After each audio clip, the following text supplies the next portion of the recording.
በባሩድ በርሜል ላይ የተቀመጠው ቀጠና ምስራቅ አፍሪካ የኢትዮጵያና ኤርትራ ሰራዊቶች ድንበር አካባቢ ተፋጠው ሽካ ብቻ እየጠበቁ ናቸው።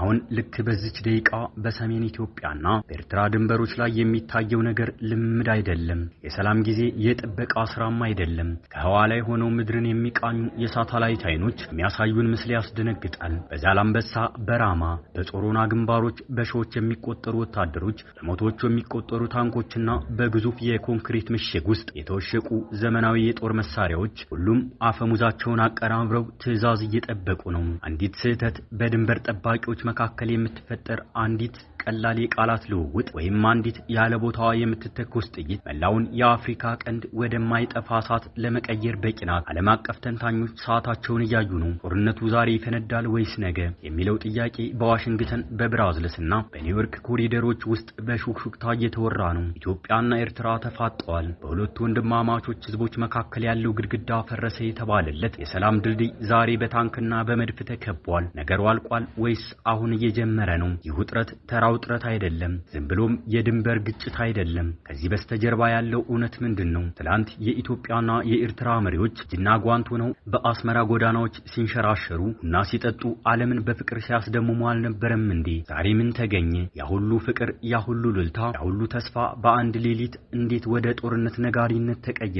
ኤርትራ ለምን ሰራዊቷን ወደ ድንበር አስጠጋች? ኢትዮጵያ ለምን የባህር ኃይሏን ጉዳይ አጠናክራ ያዘች? ፕሪቶሪያው ስምምነትና አስመራው ዝምታ መካከል ያለው ምስጢራዊ ግንኙነት ምንድነው? አንዳንድ የደህንነት መረጃዎች እንደሚያመለክቱት ሁለቱም ሀገራት ወታደራዊ አዛዦች የመጨረሻውን የጦርነት ካርታ ዘርግተው ተቀምጠዋል። ጥያቄው እንዋጋለን ወይ የሚል አይደለም። ጥያቄው መቼን ጀምር የሚል ሆኗል። ኢትዮጵያና ኤርትራ ጦርነት በቲቪ ያዩ ሀገራት አይደሉም። ጦርነትን የኖሩት ጦርነትን የተነፈሱት ሀገራት ናቸው።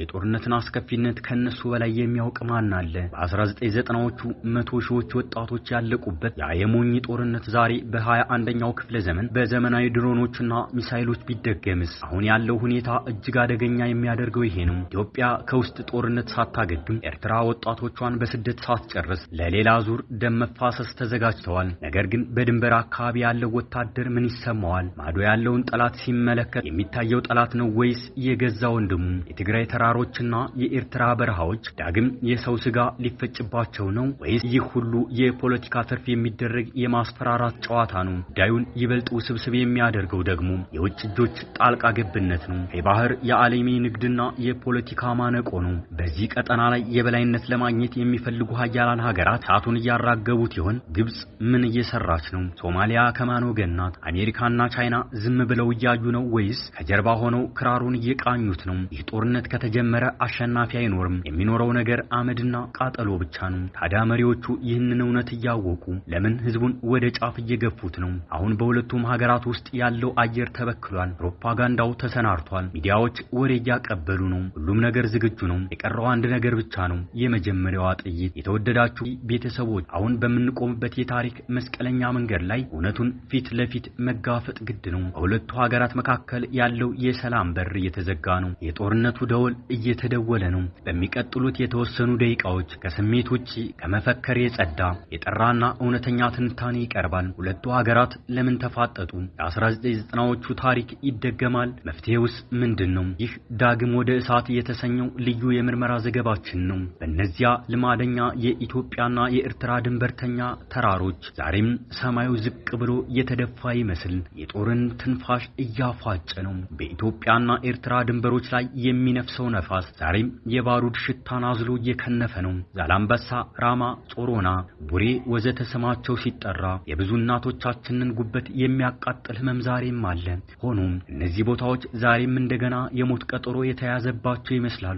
ዓለም አቀፍ ሚዲያዎች በኢትዮጵያና በኤርትራ መካከል ጦርነቱ በማንኛውም ሰዓት ሊፈነዳ ይችላል እያሉ የዘገቡ ናቸው። ሳተላይቶች የሁለቱም ሀገራትን የሰራዊት ክምችት ህዋቸው ላይ ሆነው እያሰሱ ናቸው። በሁለቱም በኩል ያዘለው ዝምታ ግን ከጩኸት በላይ ይረብሻል። ይህ ዝምታ ተራ ዝምታ አይደለም። አውሎ ነፋስ ከመምጣቱ በፊት ቀድሞ የሚያረበው የአስፈሪ ጸጥታ ነው። ኢትዮጵያና ኤርትራ አንድ ቋንቋ የሚናገሩ አንድ እንጀራ የሚበሉ አንድ ባህል የሚጋሩ ነገር ግን በታሪክ አጋጣሚ ጠመንጃ የተማዘዙ ህዝቦች ናቸው። በሁለቱ ሀገራት ድንበር አካባቢ ያለው ውጥረት ተራ የፖለቲካ ቁማር ነው ወይስ ዳግም ወደማይመለስ የደም አዘቅት ውስጥ ለመግባት እየተደረገ ቅድመ ዝግጅት ነው?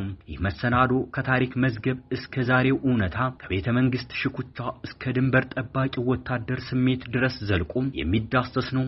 አብራችሁን ቆዩም።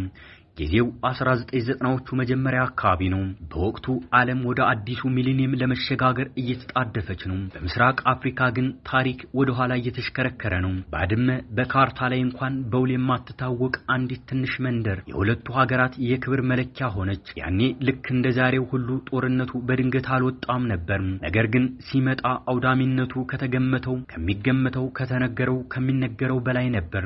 ወንድም በወንድሙ ላይ ቦምባ ዘነበ። ሁለት ራስ በራዎች ለኩሽ ተጣሉ ተብሎ በውጭ ታዛቢዎች የተተረበበት ይህ ጦርነት ለኢትዮጵያና ለኤርትራ ግን ቀልድ አልነበረም። በወቅቱ የነበረው ጦርነት የምሽግ ጦርነት ነበር።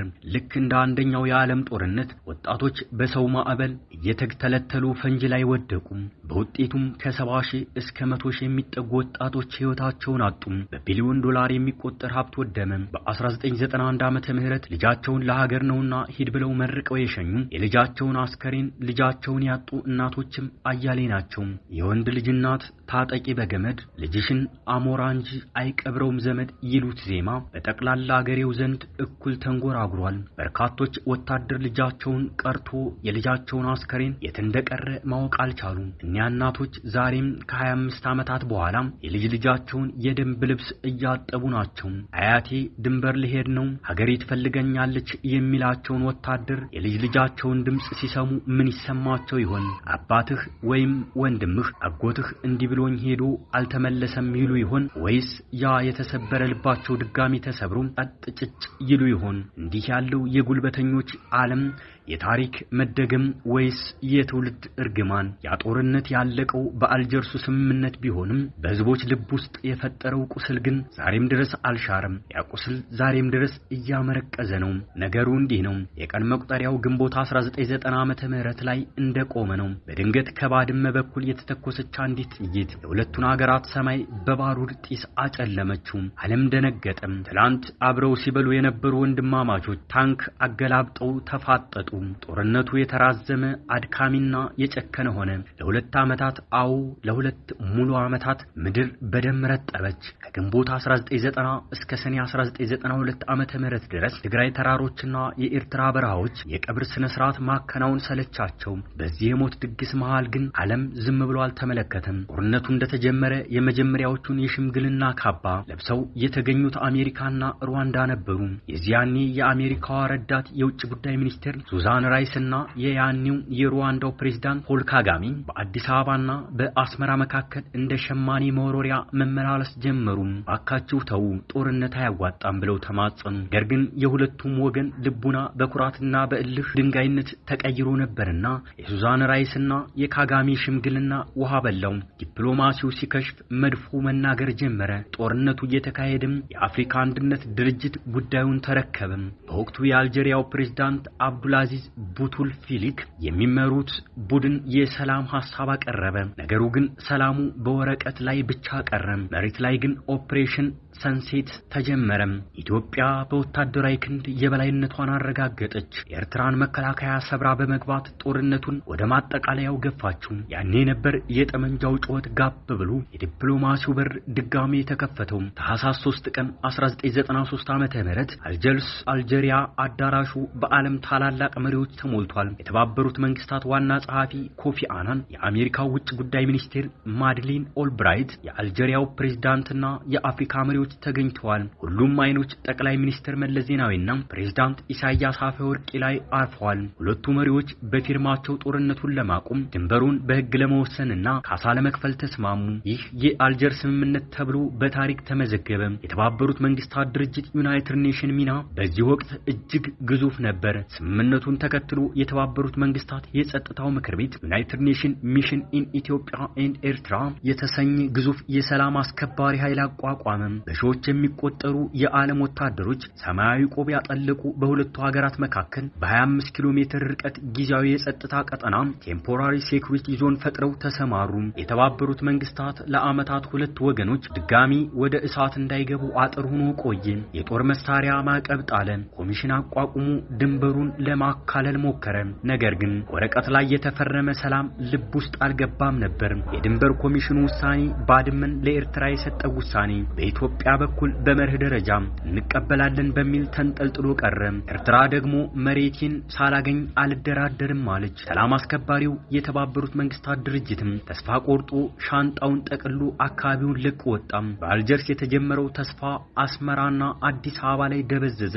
ያሁሉ ዲፕሎማሲ፣ ያሁሉ የዓለም ርብርብ ጦርነት አይኖርም፣ ሰላም አይኖርም በዲፕሎማሲው አንደበት ኖዋር ኖፒስ በሚል አስቀያሚ የታሪክ ምዕራፍ ተተካም። ወደ ቤተ መጻሕፍት ዘልቀን አቧራ የለበሱ የታሪክ መዝገቦችን እናውርዳቸው። ብዙዎቻችን የ1990ዎችን ጦርነት የምናውቀው የድንበር ግጭት፣ የባድመ ወረራ በሚል አጠቃላይ መጠሪያ ነው። የታሪክ ምሁራንና የፖለቲካ ተንታኞች እንደሚናገሩት ያ ጦርነት ስለ መሬት ብቻ አልነበረም። መሬቱ ባድመ የነገሩ መነሻ እንጂ የነገሩ ምንጭ አልነበረችም። በዚህ ረገድ ኮሎኔል ተወልደ ወልደ ተንሳይ ባድመ እንደ ምክንያት በሚል ርዕስ በጻፉት ድንቅ መጽሐፍ ላይ አንድ ወሳኝ እውነት ይጠቅሳሉ። ጸሐፊው እንደሚሉት ጦርነቱ የፈነዳው ባድመ ላይ ቢሆንም ባሩዱ ሲቦካ የቆየ ነው። ጉዳዩ የድንበር ሳይሆን የኢኮኖሚና የፖለቲካ የበላይነት ነበር። ኤርትራ በ1985 ዓመተ ምህረት ነፃነቷን ስታውጅ ከኢትዮጵያ ጋር የነበራት ግንኙነት መላቀቅ እንደማይችል መንትዮች ነበር። በ1990ዎቹ አጋማሽ ኤርትራ የራሷን ገንዘብ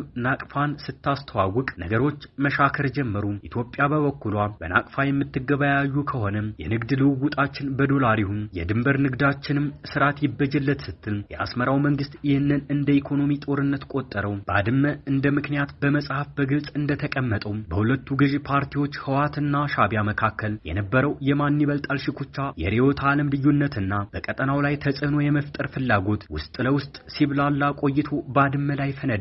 ባድመ ለረጅም ጊዜ ሲብላላ ለነበረው ቁርሾ እንደ መተንፈሻ ምክንያት ሆና አገለገለች። ጦርነቱ ሲጀመር ግን መልክና ቅርጹም የድንበር ግጭት ሳይሆን የጥፋት ድግስ ሆነ። ሌሎች ዓለም አቀፍ ጸሐፍት ይህንን ጦርነት ዘ ፈርስት ወርልድ ዋር ኦፍ አፍሪካ፣ የአፍሪካ አንደኛው የዓለም ጦርነት ብለው ይጠሩታል። እንዴት የተባለ እንደሆን የአውደ ውጊያው ስልት የዘመናዊ ጦርነት ሳይሆን የአንደኛው ዓለም ጦርነት አይነት የምሽግ ጦርነት ስለነበር ነው። በባድመ በጾሮናና በቡሬ ግንባሮች ላይ የተፈጸመው እልቂት የሰው ልጅን ክብር የሚፈታተን ነበር። ጥቃት የሚባለው ስልት በስፋት በዚያ ተተገበረ። ፈንጂ በሰው ተረገጠ፣ ታንክ በሬሳ ላይ ተንቀሳቀሰ። በተለይ ዋር ኢን ሆርን ኦፍ አፍሪካ የተሰኘው የፓትሪክ ጊግስ እና የማርቲን ፕላት ጥናታዊ ጽሑፍ እንደሚያጋልጠው ይህ ጦርነት በወታደራዊ ሳይንስ ስሌት ኪሳራው ከጥቅሙ ያመዘነ ነበር። ኢትዮጵያ ወታደራዊ ድል ተቀዳጀች፣ የኤርትራን መከላከያ ሰብራ ገባች። ነገር ግን ዋጋው በትንሹ 70 ሺህ ወጣቶች ከሁለቱም ወገን እንደ ቅጠል ረገፉ። ያ ሁሉ ደም ፈሶ፣ ያ ሁሉ ወጣት አልቆ በመጨረሻም አልጀርስ ላይ በተፈረመው ስምምነት ባድመ ለኤርትራ ተብሎ ሲወሰን የጦርነቱ ከንቱነት ይበልጥ ጎልቶ ታየ። ያ ጦርነት የድንበር ችግሩን አልፈታም።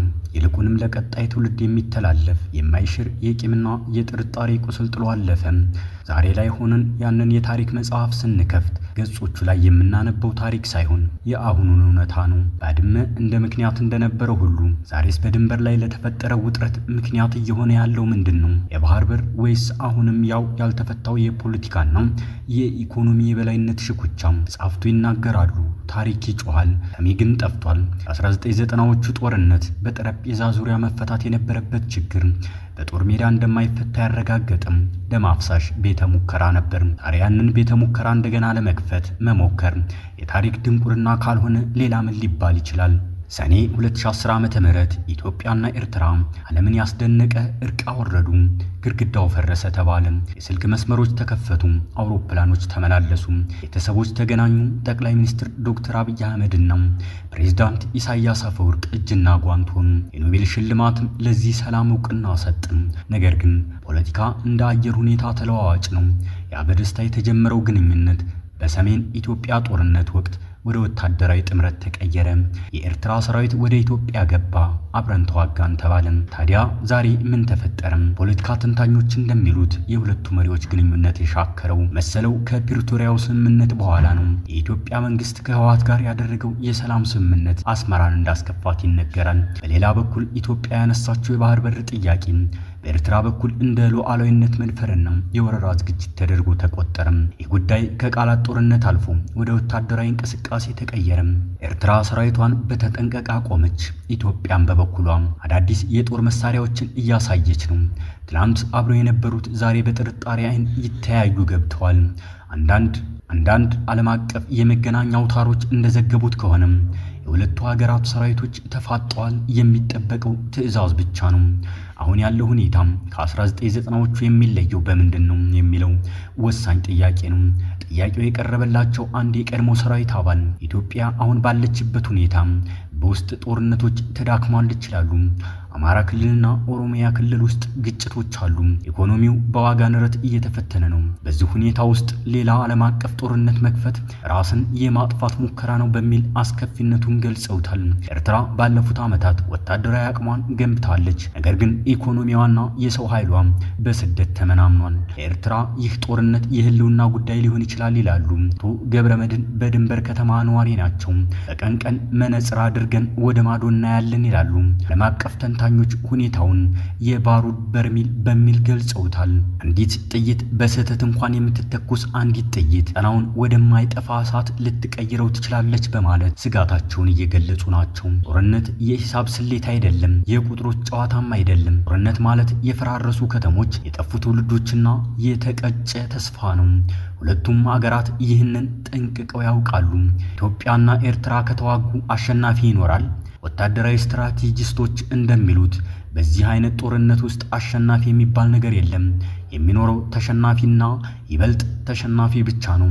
ኢትዮጵያ የባህር በር ብታገኝ እንኳን በደም የተገነባ ወደብ ምን ዋጋ አለው? ኤርትራ ሉዓላዊነቷን ብታስከብርም በህዝቦቿ መቃብር ላይ የሚቆም ነፃነት ምን ትርጉም ይሰጣል? አሁን ባለው ሁኔታ የሁለቱም ሀገራት መሪዎች ወደ ጦርነት ለመግባት የሚገፋፋቸው የውስጥና የውጭ ጫና ሊኖር ይችላል። ነገር ግን የታሪክ ተጠያቂነት አለባቸው። የ1990ዎቹ ጦርነት ያስተማረው ነገር ቢኖር በጠረጴዛ ዙሪያ መፈታት የነበረበት ችግር በጦር ሜዳ እንደማይፈታ ነበር። ሰዓቱ እየገፋ ነው። በኢትዮጵያና በኤርትራ ድንበሮች ላይ ፀሐይ ልትጠልቅ እየተንደረደረች ነው። ይህች ፀሐይ ነገ ስትወጣም በሰላም ተስፋ ወይስ በጦርነት እሳት ላይ ትዋጣለች? ሁለቱም ህዝቦች ደክሟቸዋል። እናቶች አልቅሰው በቅቷቸዋል። ወጣቶች ተሰደው ሰልችቷቸዋል። አሁን የሚያስፈልገው የጦርነት ነጋሪት ሳይሆን የሰላም ጥበብ ነበር።